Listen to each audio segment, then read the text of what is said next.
Ok, je lance cet enregistrement pour vous parler aujourd'hui de ce que j'ai fait pour le Writever de novembre 2022. Mais d'abord peut-être une petite présentation. Qu'est-ce que c'est le Writever ? Eh bien c'est un hashtag sur Twitter qui a apparemment été lancé par @catastrophe sur Twitter qui s'appelle dans la vraie vie Katie Stewart.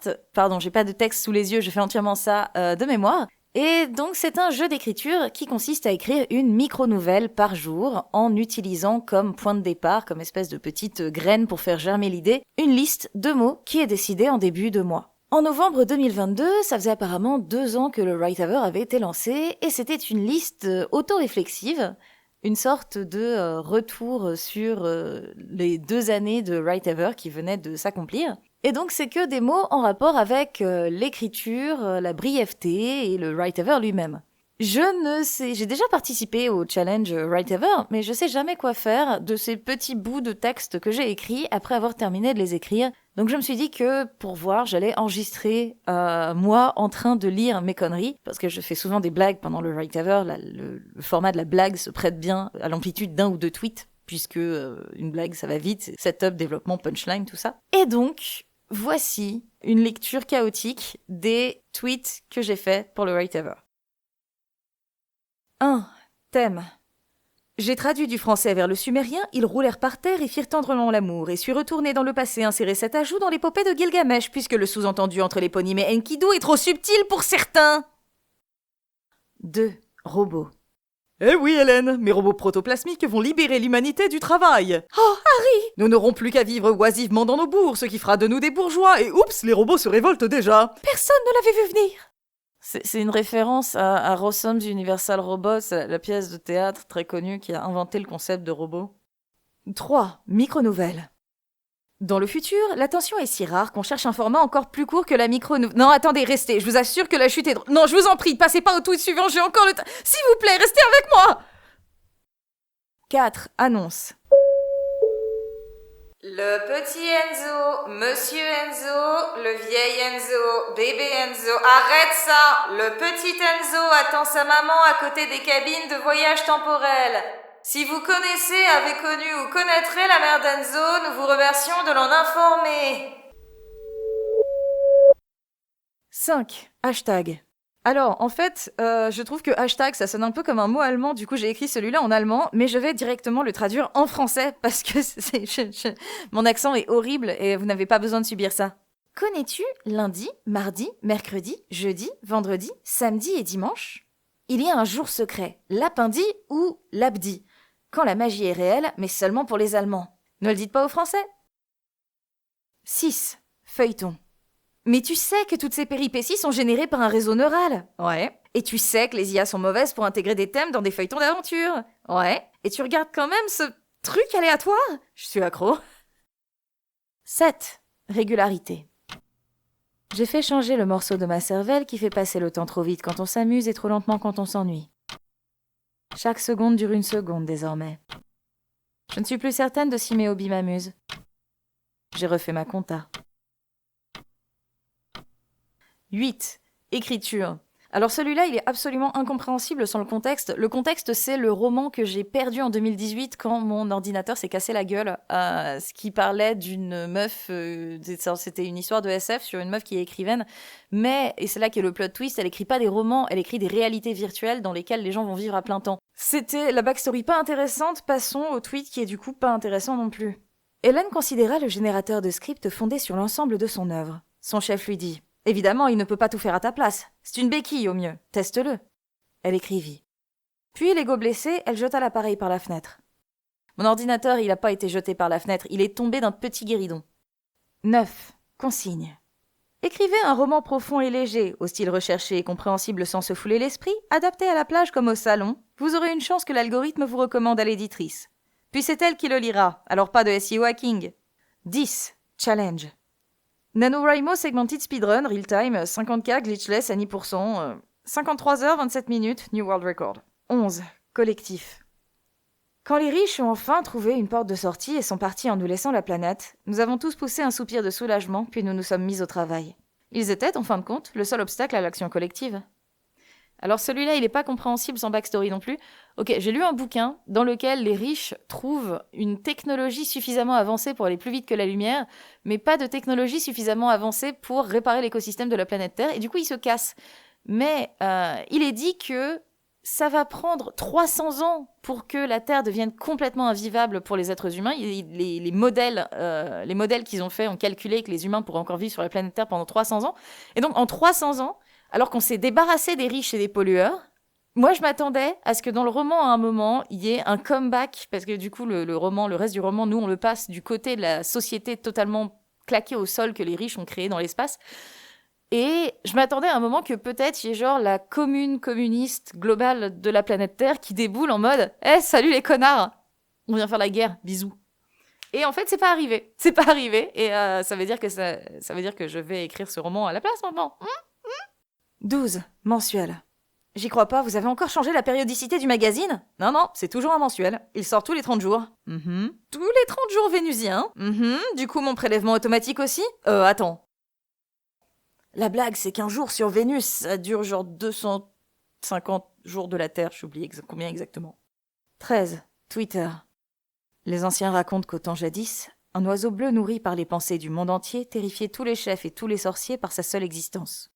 Ça fait partie des légendes qui ne sont clairement jamais arrivées. Un si petit oiseau. Est-ce que vous connaissez ce genre de la SF où, on assume que après le post-apo, quand une prochaine génération d'humains sera née qui aura complètement oublié l'ancien monde, entre guillemets, ce sera basiquement la préhistoire à nouveau.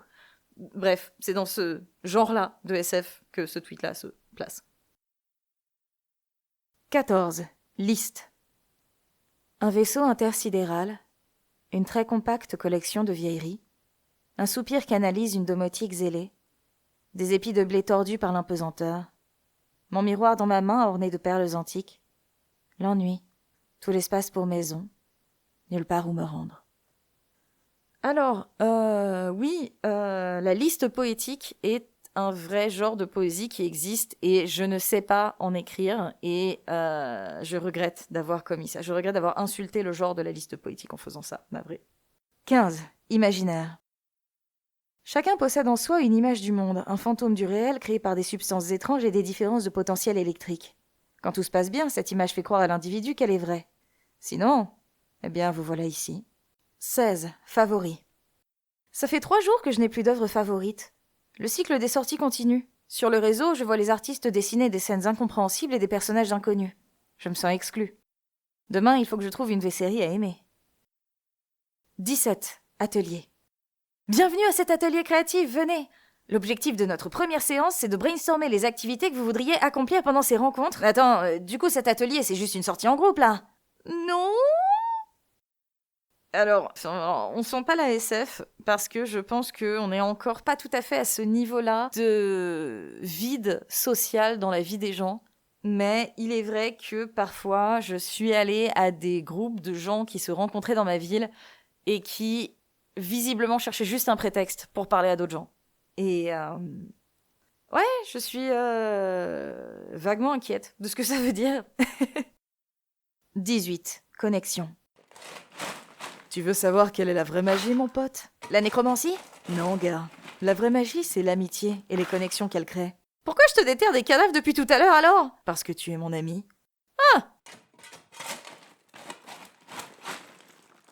C'est ma meilleure blague de tout le Write Ever de novembre 2022. Le setup, la punchline sont complètement débiles, je les ai repiqués ailleurs, mais ça marche, d'une façon ou d'une autre, ça marche, la mécanique de la blague fonctionne.